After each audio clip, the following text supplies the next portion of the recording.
소보슬라이. 야, 생각보다 빠르게 빨리 떴어요. 갔어, 빨리 갔어 진짜. 그 소보슬라이 다룬 게 저랑 형철이랑 소보슬라이만 다룬 게 아니고 금요일 날 전체적으로 소보슬라이 말고 누구누구 있다 이 링크 그래. 쭉 달았거든요. 근데 갑자기 소보슬라이가 이렇게 오피셜이 빨리 뜰 줄 그래서 몰랐지. 그 영상 제목 그거잖아. 아씨 편집하다 그래. 보니까 소보슬라이 개 진짜요. 가까워졌다고. 왜냐면 그 시간만 해도 아니 사실 그 정도까지는 아니라고 생각했지 소보슬라이가. 캐프렌트라면 훨씬 더 얘기가 많이 나오고 유력하다는 얘기들까지 나와서. 그 처음에 내가 막 이렇게 우리가 이제 그 음. 대본 하려고 찾잖아요. 이것도. 그래요. 찾을 때도 소보슬라이 이거 좀 애매하지 않냐? 좀 더 구체화되면 그때 맞아, 다루는 게 맞아, 낫지 맞아. 않을까? 이 얘기했었어. 근데 갑자기 팍 떠버린 근데 거야. 일단 하자. 그래서 그래. 좀 뭉쳐서 하자라고 했는데 안 했으면 네. 안 했으면 그냥 오피셜 바로 나올 뻔. 그래 그럴 뻔했어. 다행히 그때 그래도 언급이 좀 돼서 다행이고 네. 그 이제 튀람은 전 그런 것 같아요. 오히려 참 리버풀의 이적설은 예측이 힘든 게 다른 기자들이 주로 언급하는 선수라고 해서 꼭 리버풀이 진짜 그 선수에게 진심이라고 보장은 못해요. 이런 경우들이 많아요. 알고 보니까 뒤에서 작업을 하고 있어서 그치. 정보가 안 새어 나오다가 갑작스럽게 오피셜 직전에 이 선수를 관심이 있대. 그리고 얼마 안 가서 바로 오피셜 뜨고. 아니 뭐 학포나 그래. 사실 루이스 디아스도 맞아요. 그 둘도 그랬었잖아. 전 예전에 파비뉴도 그랬던 영입으로 기억해요. 네. 그러니까 좀 갑작스럽게 리버풀이 영입을 하는 경우들이 많은데 그래서 이 진짜 이적설이 뜨긴 뜨는데 생각보다는 내부적으로는 오히려 다른 선수를 보고 있는 가능성이 크다. 제가 볼 때 이번에 튀람 사례도 좀 그런 것 같아요. 튀람도 아니고 코네 뭐 부상도 있었다고 하지만 코네도 아니고 소보슬라이가 오피셜이 떴습니다. 네. 등번호 8번이에요. 네, 진짜 이거는 좀 반가운 의미가 이 8번이 그 2015년에 제라드가 나간 다음에 네. 저는 영구 결번이 될 줄 알았어요. 그러니까 네. 8년 동안 이제 주인공이 안 나왔어요. 그러니까 8년 동안 8번이 없어서 아 진짜 그래 왜냐면 기아 타이거즈도 이종범 7번 은퇴하자마자 바로 영구 결번이거든요. 저도 이제 응원팀 중에 하나니까 기아가. 그래서 아 리버풀도 8번에서 영구 결번으로 두는구나. 그래서 그래 왜냐면 이 8번이라는 그 어떤 무게감이 넘겨받았을 때 너무 이제 그 어깨가 무거워지기 때문에 새로운 선수한테 감히 주기 힘든 번호일 거라고 생각이 무게감이 있죠. 네, 근데 좀 의미가 있죠. 8년 만에 8번. 그래서 이제 새로운 주인공 제라드의 후임으로 드디어 소보슬라이가 이 8번을 이어간다. 아니 근데 리버풀 소보슬라이도 이제 라이프치히에서 오는 거잖아요. 라이프치히에서 예전에 누구 하나 영입하지 않았나요? 라이프치히하고 뭔가 협상을 좀 하긴 했었어요. 그러니까요. 근데 이제 보니까 그게 이제 게임용 선수라고. 아, 그래요? 실제 축구 로스터에는 등록이 안 되지만 게임에서 그래도 여러분들 리버풀 많이 사랑해 주세요. 이런 의미로 이제 추가된 선수가 이제 있었다고 하더라고요. 예전에 피파의 알렉선터 같은 캐릭터. 알렉선터. 네, 그 전이 모드의 이제 선수였죠. 가장 선수. 재밌어요. 저는 재밌었어요. 재밌어요. 그분은 엠버서더로 영입이 돼. 엠버 서버야. 엠버 서버예요. 네, 진짜 엠버 서더는 놀랍게도 마이클 오원이니까. 네. 아무튼 다시 본래 얘기로 돌아가서 소보슬라이 8번이고 2028년 6월까지 네. 7천만 유로입니다. 이 정도. 맞아요. 7천만 유로, 네. 1,002억 원의 이적료고요. 2000년생입니다. 22살의 어린 나이고 그 이제 리버풀의 이적 시장 관련해서 항상 소식을 다루는 기자가 아닌데도 불구하고 진짜 열심히 다루는 호세 엔리케. 네. 리버풀의 호세 엔리케는 사실 그 뭐 하나 줘야 돼. 그래. 리버풀의 전 선수이자 피파 챔피언. 호세 엔리케. 엔리케 저 인스타 팔로우하고 있는데 이 엔리케가 항상 이제 인스타에다가 이것저것 정보를 많이 올려요. 근데 이번에 올린 이미지 중에 그게 있더라고요. 분데스리가 소보슬라이의 성적 한 이미지를 이제 띄웠는데 6골 분데스리가 3위, 파이돔 분데스리가 1위, 뭐 63회의 슈팅 분데스리가 2위, 863회의 스프린트 분데스리가 1위, 84%의 패스 성공률 분데스리가 3위. 이렇게 이제 기록들을 좀 띄워놨었어요. 그래서 이제 이 소보슬라이가 그만큼 분데스리가에서 굉장히 공격적으로 영향력을 좀 보여줬던 선수인데 이 선수가 리버풀에 왔다. 이제 그 비공식 엠버서더라고 볼 수 있는 호세 엔리케도 굉장히 좀 반기는 루이스 엔리케 입장입니다. 이제 약간 정확히 같진 않지만 결이 좀 비슷한 게 레알은 구티가 있습니다. 저는 구티 인스타를 팔로우하고 있거든요. 제가 구티 진짜 좋아했어. 구티 그날. 근데 구티는 굳이 막 그랬어. 음바페 레알 와라. 진짜 아예 그냥 얘기한단 말이야. 계정에 막 그렇게 얘기를 해. 그래서 뭐 유니폼 관련해서 막 얘기하고. 그래. 근데 이제 좀 그런 선수들이 있어요. 보면 뭐 이제 첼시로 발락이 있었잖아. 그렇지 발락이 그래. 그렇고 뭐 맨유 사실 퍼디난데 방송 나가서 얘기 엄청 많이 그래. 하잖아. 근데 이제 리버풀은 이제 호세 엔리케가 이제 뭐 그런 정보, 뭐 영업 이런 걸 이제 굉장히 하고 있다. 그래서 엔리케 반응이 어떻게 보면 약간 그 팬들의 반응과도 좀 일치하는 부분이 있다고 보시면 되는데 이미 소보스라에 대해서 이렇게 기대감이 좀 크다는 점을 좀 이렇게 인용을 하고요. 주급이 10만 파운드에서 15만 파운드 사이라고 하는데 이거는 이제 주급은 오피셜이 아니기 때문에 기자마다 얘기가 달라요. 근데 이 주급 정도 범위가 맞다고 한다면 꽤 효율적인 영입이다. 나쁘지 않죠. 10만 네. 파운드에서 15만 파운드면 맞아요. 개인 협상은 리버풀이 이번엔 좀 잘 임했고 소보슬라이도 그러면 리버풀 입장에서도 주급에 대한 부담은 좀 적은 선수가 아닌가 생각을 하고요. 가장 많은 팬분들이 궁금해하는 내용이죠. 리버풀은 소보슬라이를 어떻게 쓸 것인가? 이거는 저는 그냥 개인적으로 그렇게 생각합니다. 네. 저희가 앞서서 이제 웨칼리스터가 영입됐을 때도 그렇고 추가로 이제 뭐 가브리 베이가 같은 선수들을 우리가 다룰 때도 그랬고 리버풀이 왜 지금 저 자리에 미드필더가 필요하느냐? 네. 전 영상을 보면 힌트를 찾을 수 있습니다. 맞아요. 이 리버풀이 왜 그 자리가 필요하냐? 지금 핸더슨, 엘리엇은 사실 한계가 있었습니다.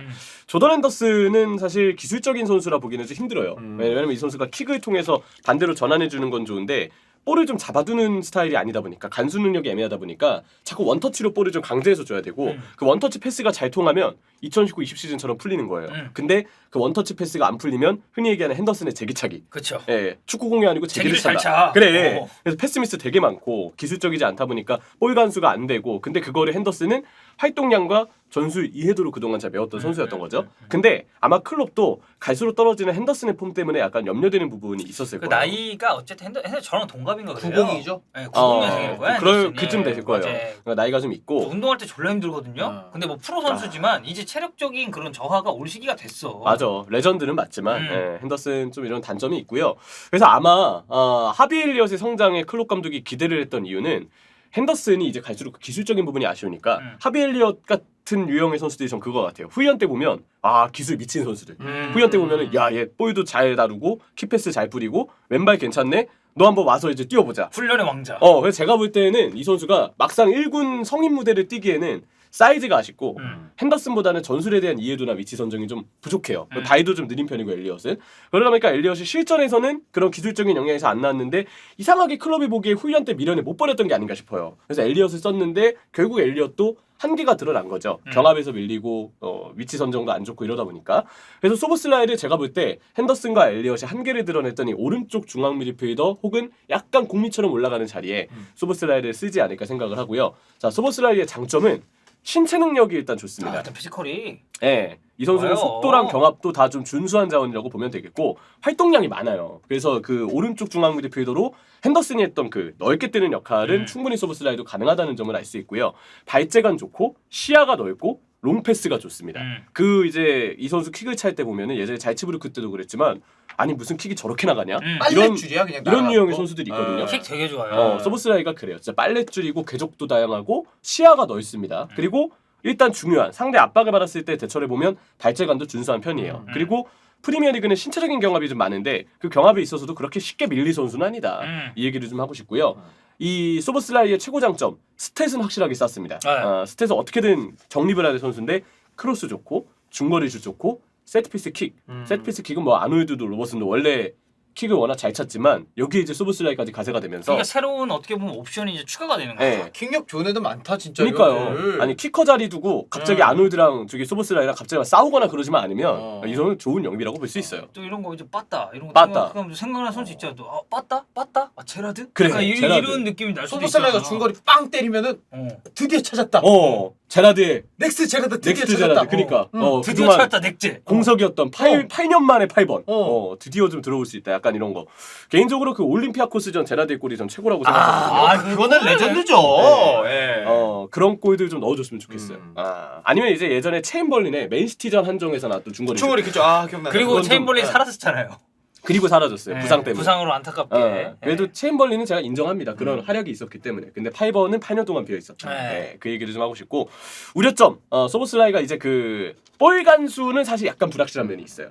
볼 간수를 결국은 잘해주기에는 종종 이제 그 간수가 좀 안 되다 보니까 터치가 튀고 좀 볼을 뺏겼던 빈도가 분데스리가 경기 때 있었기 때문에 볼 간수는 조금 불확실하고 종종 패스미스가 있거든요. 근데 이 패스미스는 전 그렇게 봅니다. 잘츠부르크도 그렇고 라이프치히도 그렇고 이 두 팀은 레드불 그 계열사의 두 팀은 템포를 진짜 빨리 가져가요. 왜냐면 사실 이거는 뭐 황희찬 선수 경기 보신 분들부터도 아마 아실 텐데. 라이프치히도 그렇고. 왜냐면 라이프치히도 어쨌든 분데스에서 강팀에 속하고 그쵸. 잘츠는 사실 오스트리아 리그 그냥 압도적이에요. 탑독이라서. 맞아요. 그래서 이 좀 속공 위주로 나가는 팀들이다 보니까 이렇게 팀 템포가 빠르면 정확도보다는 좀 뭔가 빨리 볼을 처리해야 되다 보니까 원터치로 하고 네. 잡아두고 바로 뿌리고 이러니까 모험적인 패스가 많아질 수밖에 없거든요. 근데 리버풀의 템포는 그보다는 좀 더 자유자재로 좀 템포가 조율이 되기 때문에 소보슬라이가 오히려 그렇게 되면 패스 미스는 오히려 라이프치히 있을 때보다는 좀 줄어들 수도 있다. 좀 그렇게 보고요. 그리고 이제 경기를 보면서 제가 그냥 느낀 점은 압박과 수비 위치 선정을 아마 클롭 감독을 만나서 더 발전할 수 있지 않을까. 뭐 이거는 감독의 또 이제 멘토리 들어가면. 근데 이거는 클럽이 워낙 그거는 선수들에게 잘 잡아주기 때문에 압박과 수비 위치 선정까지 더 발전할 여지가 있다.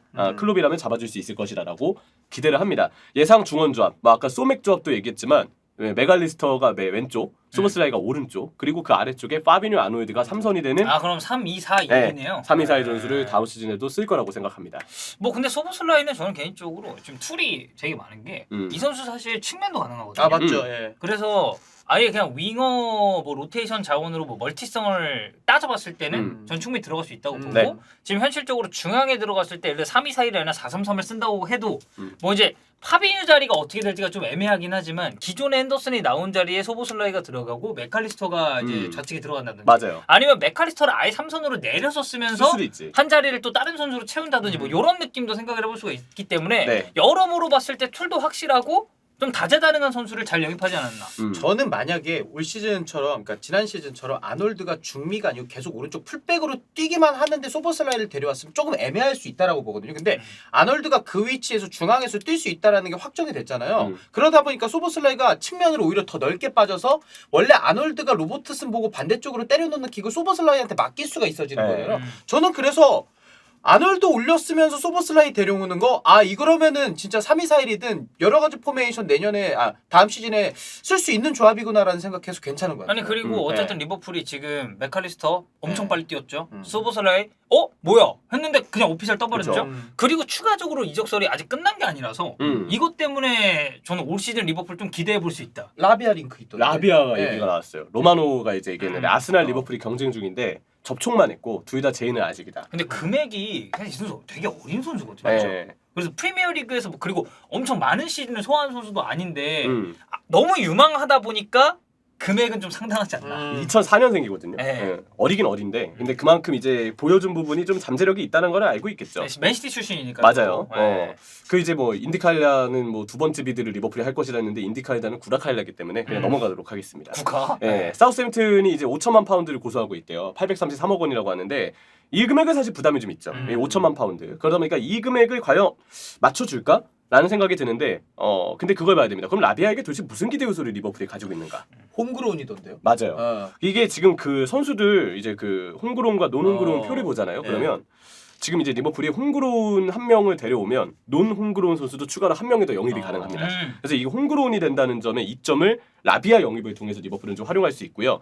팀 밸런스에는 튀람보다는 좋은 영입이에요. 튀람은 사실 라비아보다는 좀 더 위에서 뛰는 선수인데 튀람은 그 아래에서 3선을 뛰는 선수이기 때문에 라비아는 3선을 뛰는 선수이기 때문에 이 선수가 그 3선에서 후방 빌드업, 탈압박, 드리블, 패스기를 되게 잘 봐요. 배급을 되게 잘하거든요. 그래서 탈압박 할 때 보면 볼 진짜 잘 다룬다. 그리고 되게 어린 선수 안 같다? 나도 이제 침착해. 초반에 당돌해. 프리미어리그 이제 시즌 프리뷰하면서 사우스햄튼 보통 이제 디애슬레틱이나 우리가 이런 쪽 많이 참고하잖아요. 보면 라비아 언급이 되게 많았어요. 맞아요. 아무튼. 약간 근데 천재성이 있어. 그래서 딱 나도 경기 보면서 얘는 뛰는 것만 보면은 04년생이니까 물론 이제 막 부상도 있었고 해가지고 조금 그 이후가 이제 아쉽긴 했는데 좀 보고 04년생 안 같다라는 생각이 굉장히 많이 들지 않았나. 맞아요. 그래서 이 선수가 그 패스길 잘 주고 배급 잘한다는 점. 근데 조금 이제 볼을 끄는 경향은 있어요. 약간 자기가 이제 볼을 잡아두고 플레이하는 거를 선호해서인지 좀 볼을 끄는 단점은 있고 롱패스 구질은 아쉬운데 롱패스 구질은 라비아한테 굳이 요구하지 않아도 돼요. 소보슬라이가 있고 아놀드가 있는데 뭐 반다이크도 있고 그쵸? 그거는 생각보다 리버풀이 단점은 가려주지 않을까 싶고 수비는 좀 적극적으로 이제 붙어서 하는 스타일입니다. 이 3선에 서는 선수다 보니까 파비뉴의 리스크에 대해서 대비가 가능하다는 점. 그런 부분에 있어서 라비아는 좀 좋은 영입이긴 한데 개인적으로 그냥 라비아는 이런 기대 요소가 있지만 라비아보다 급한 영입은 따로 있다. 바로 센터백. 센터백. 네. 그쵸 센터백. 저는 이번에 센터백 영입을 안 하면 왠지 2020-21 시즌처럼 그 행도 파비뉴. 센터백이 무너지면서 리버풀이 부상자 너무 많이 수 나왔을 때 있다고 느끼는데 개인적으로 라비아를 영입한다면 홈그로운을 한 명 늘리면서 논홈그로운의 쿼터를 한 명 좀 만들려는 그런 전략적인 접근이 아닐까 싶고 돈이 된다면 돈이 된다면 저는 그렇게 해서 센터백 영입까지 해준다면 진짜 최고의 이적 시장이 될 것 같다. 지금 어쨌든 반다이크도 사실 이제 정점 찍고 나이가 왔을 있고. 때보다는 이제 예. 조금 폼이 떨어진 상황이고 코나테 부상 리스크 있고 그리고 이제 마팁도 사실 부상 리스크가 예. 항상 있었고 고메즈는 뭐 그냥 후보고 예. 레서니 필리스는 뭐 예. 나가야 될 선수죠. 예. 너무 미안한 선수기도 하고 뭐 그러다 보니까 이제 제 생각에는 센터백 보강이 빨리 돼야 된다. 그래서 라비아를 영입하고 논홍구론 쿼터를 만들어서 거기에 한 명을 데려올지 아니면 아예 그냥 기존 선수 중에 한 명을 팔고 그리고 쿼터 하나를 만들어서 그 자리에 센터백을 데려올지. 근데 확실한 건 라비아랑 센터백 중에 누가 더 필요해요라고 보면 전 무조건 센터백입니다. 네. 왜냐면 그러니까 보통 이제 리버풀 예를 들어 이제 두 명의 센터백 백4를 많이 기준으로 잡는다고 치면 반다이크 있고 주전급이 한 명 더 있는 상황에서 저는 코나테가 딱 있는 게 그래요. 그림이 좋다고 보거든요. 그런데- 마팁 고메즈는 맞아. 언제나 리스크를 안고 있는 선수들이기 때문에 그리고 지금 변형 백스리를 만들고 있는데 로버슨이 왼쪽 센터백이거든요. 예. 사실 뭐 상황에 따라서는 좀 더 센터백이 익숙한 그리고 치미카스보다는 좀 더 백업을 잘 볼 수 있는 왼발 센터백이 오는 것도 저는 괜찮을 거라고 생각합니다. 스토퍼가 될 수 있는. 네. 네. 그렇습니다. 음. 자, 저희가 이제 소버셀을 다루면서 라비아 링크까지 그리고 리버풀이 어디가 필요한지 아. 센터백 필요하다 이렇게 좀 다뤄봤고요. 예.